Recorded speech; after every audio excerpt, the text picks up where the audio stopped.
crossover uses the same basic all-wheel drive system as the Golf R and Alltrack, a 5th generation clutch pack arrangement often referred to as a Haldex system, which is built by BorgWarner. A console rotary dial selects one of 4 drive modes, while the mode button within it adjusts powertrain programming. The AWD control unit, pump, and clutch pack are packaged just ahead of the rear axle centerline, so the 4Motion models get a unique subframe.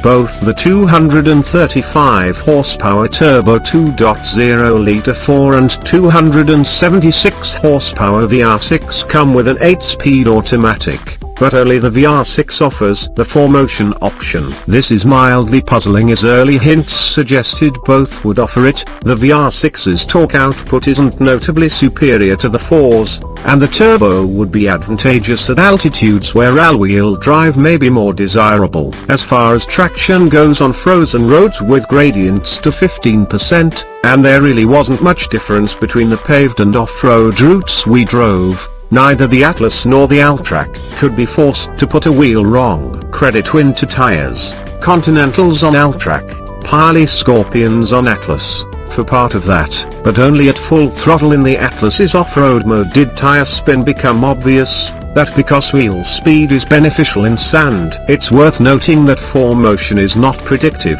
so matting the gas from rest will slip the front tire's part of rotation, that fraction of a second in which the system reads slip and loads up the clutch pack, and it is not variable side to side nor intended as any kind of cornering enhancer.